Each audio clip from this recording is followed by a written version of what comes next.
So, I've just come back from seeing the Odyssey, and I am surprised to say it was a really mixed bag for me. For a film that has been hyped up as a modern day Lawrence of Arabia or Jason the Argonauts, which is two of my all time favourite films, I was expecting that overwhelming sense of scale and awe.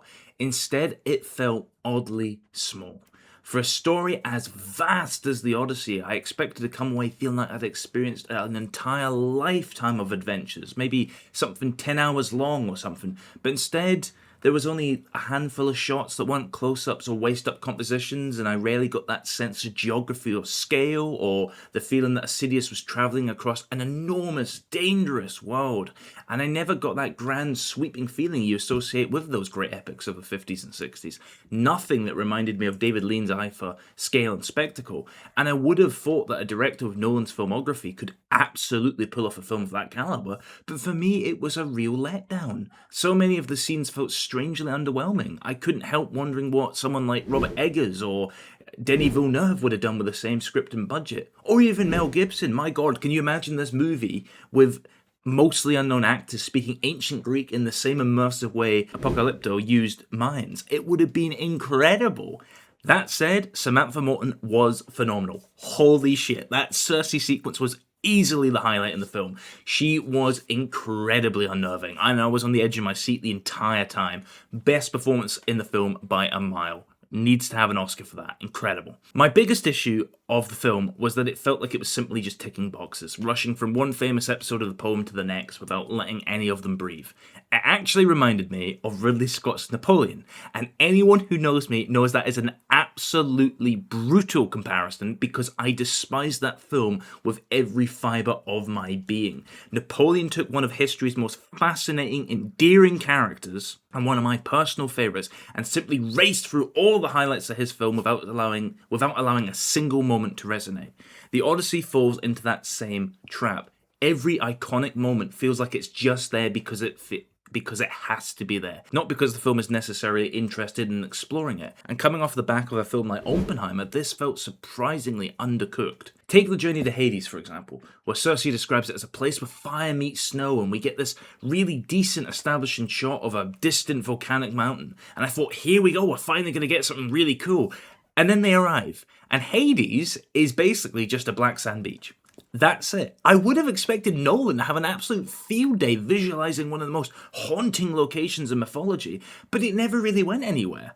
And again, the film isn't bad. It's competently made and well acted, and there are moments that genuinely really work, but I can't shake the feeling that it squandered almost every opportunity to become something truly special.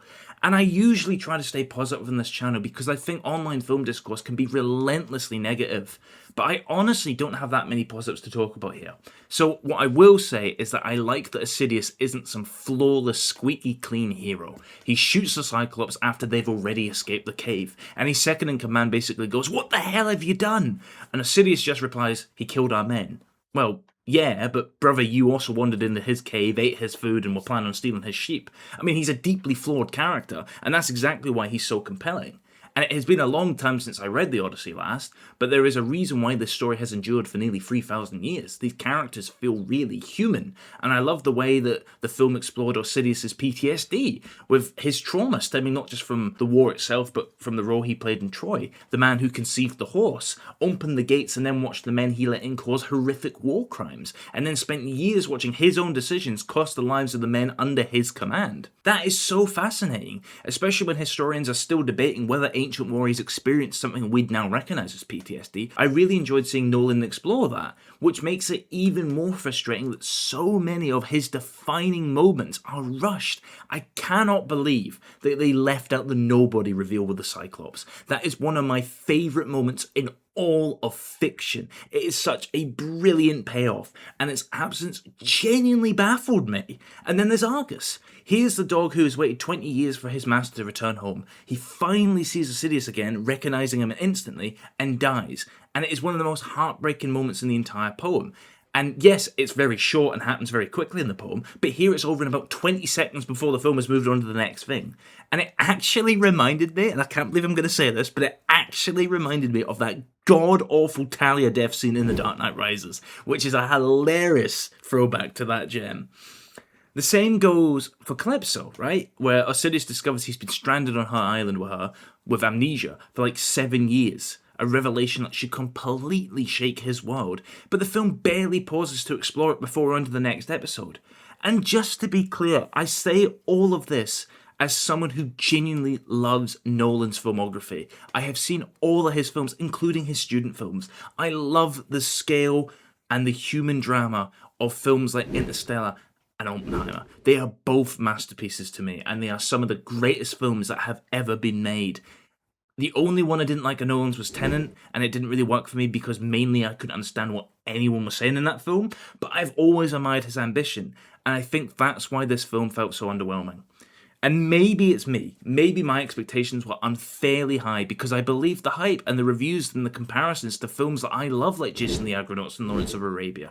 But for me, the Odyssey never even got close to reaching those heights. The film has all the right ingredients. It's got a fantastic cast and a huge budget and one of the greatest stories ever told with a very competent director. But it never slows down long enough to let any of its greatest moments have the impact they deserve. And it wasn't a bad film by any means, it was just surprisingly safe and an oddly small adaptation of one of the grandest stories ever written. And that's probably the biggest disappointment of all.